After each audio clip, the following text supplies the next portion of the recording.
Hey everybody, Eric Switzer for TheGamer. We're here at the Disney Lorcana North American Championship. I'm joined by creative director Shane Hartley. How are you, Shane? I'm great.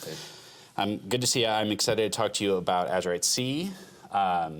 So I say this every single set, but Azurite C has got to be the most cohesive of all the sets in terms of the theme and the design. And you got to go all in, and it's high season pirates. I mean, yeah, absolutely, and it just feels like every single card is telling the same story in the set. Can you talk a little bit about the work that goes into making a set like that? Yeah, so when we look at a set, we look at what is the first we pick a theme, and this is the setting that it's going to be into, and how are the characters how are they going to fit into this, and also what are the characters that you wouldn't normally think would fit in that. We call that the fish out of water scenario. It's what would surprise people to see in something like this. It's not always just the natural fits. Yeah. It's the surprise ones, and how would they react to that. I often will look at the character and we'll say, okay, if Tigger, for example, if he's in the high seas, what would he do? How would he react? What would be interesting to him? What clothes would he put on? Those. We always think through them as a person and as a character. What are their personalities? What is their motivation within that theme? How would they react to this new environment they're put into? And there's always these things that are true to them. Tigger, in that example, Tigger's always going to bounce. Yeah. He's always going to be it doesn't matter. You can put him on the moon and he's going to bounce, and he's going to love that because there's no gravity. Love that. But that's the ultimate Tigger bounce. Yeah. But that's the kind of we go through each of those processes, which eat with each of the characters. Cool. One of my favorite things about this set is just how much world building there is, and it feels like we're really getting a glimpse into the world of Lorcana and this sort of blend between classic Disney as you know it and what's specific about the world. And there's so many things going on between the islands, familiar places represented as islands, and the mazes of waves and that kind of stuff.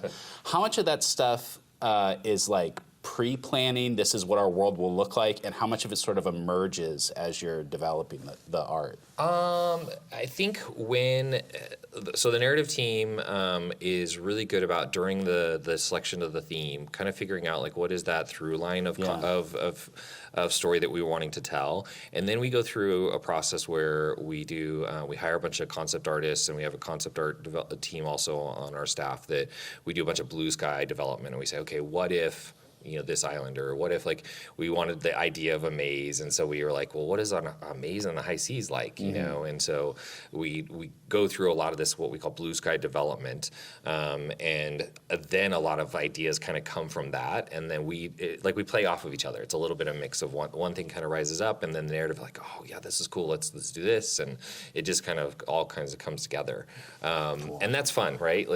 I always think about other properties and other things that are out that have been developed over the years from other companies or Disney themselves, and sometimes they come up with an idea that it seems a little bit super cool, but may not know the backstory of that particular thing, and then the dots start to connect as they release more content. Yeah. Same thing with us. There are things that we've developed early on, knowing that we're going to continue developing deeper into that, but we don't go too deep, and then we start to connect those dots as time goes on. Yeah, that's such a cool aspect of the game. You talked about the concept artists that you work with, and there's so many artists that are involved with the game, and it's a team that just gets bigger and bigger and bigger. Oh yeah, every set. Yeah, I mean, to be honest, we employ so many artists at this point that we've had to hire 2 different people to manage our artist pool. Yeah, we have not only an onboarding manager that manages all the the recruiting and develop that part of it, and then we have an artist resource manager now that she's actually working with the artists day to day and making sure that all their needs are met, and that they're getting the resources and that also that it's just knowing their schedules, and it is it's a full-time job just keeping track of them. Did you seek out artists specifically for this pirate themed nautical set? I think we didn't have artists specifically for the theme. I mean, everybody loves pirates Yeah. and nautical, so like in the high seas feel, and so a lot of our artists that we already had were already like just kind of chomping at the bit to Right. be able to do something like this. And then when we went into, I think there were certain people in when we did the enchanted cards for this set that we were like, okay, we had a specific style that we were looking for, and we wanted to make sure that was right. And a few of our existing artists had already felt like they wanted to try it out. We gave them a couple ideas, and then they did some test cards for us, and we're like, yeah, that's good. you know, and even our art directors got involved in this one. Like we have Julia that also did one. I think Mario did one as well, and they're both art directors on the team. And so for them, it was exciting for them to like have a card in the set. I mean, Julia's had cards because she came as an artist and then she transitioned over to an art director with us. But so Cool. I think that's where we tend to choose the artists that are within a theme more is within when we're doing the enchanted cards. If we go 2 sets back to Ursula's Return, we have another water-themed set, but the two are so distinct. Yeah.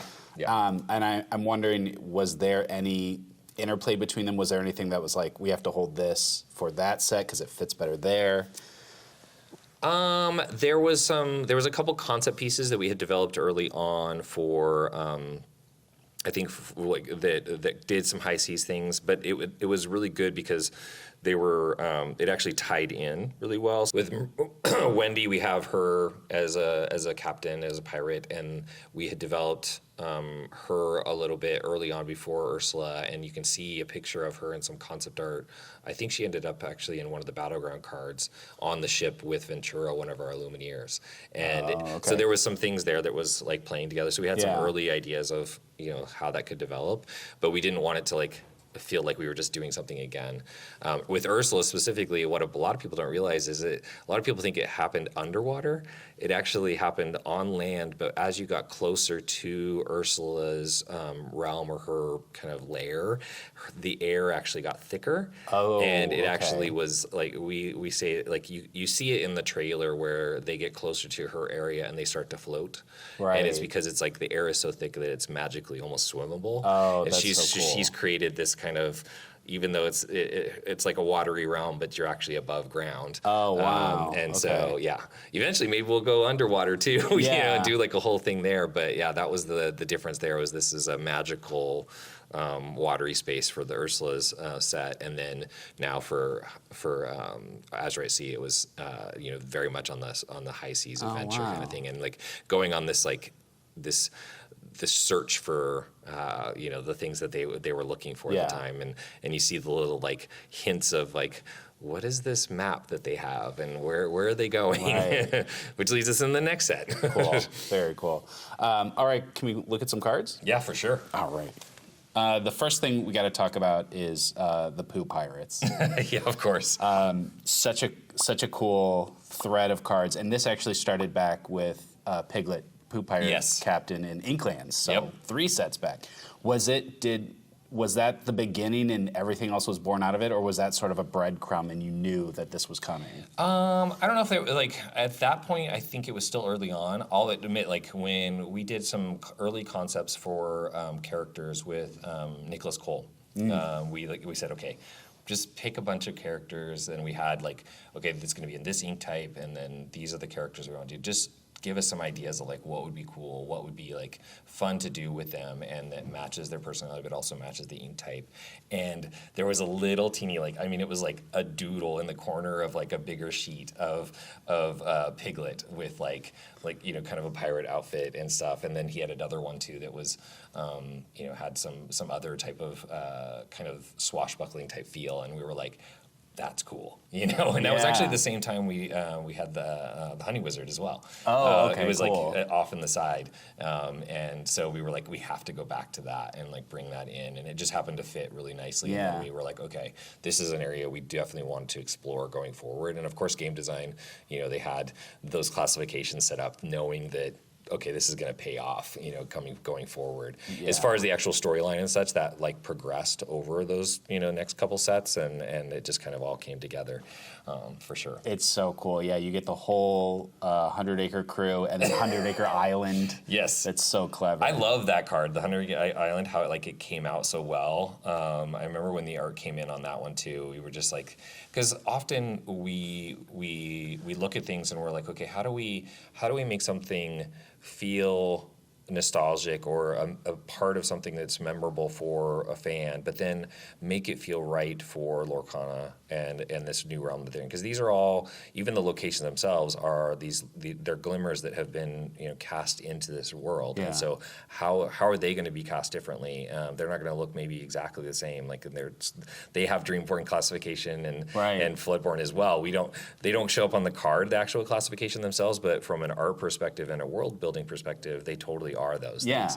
And so that was one of those things where I think it was done, actually there was an early concept and then it fleshed into the full thing. So and especially with this set, like almost all the locations you can see the sea in the background. Like they're all yeah, with that one with Sugar Speedway, what was really cool about that one was we took it away from its standard place in the film, and we were like, well, what if the Speedway was on the beach?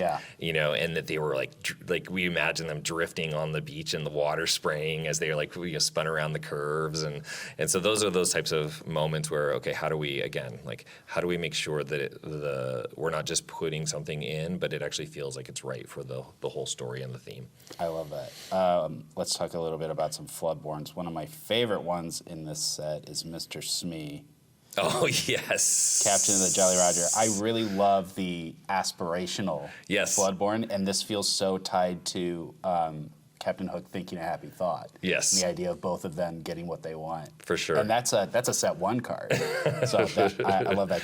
And like the rest of his crew, like the crew, actually rallying, around him. Like how cool is that, right? Yeah.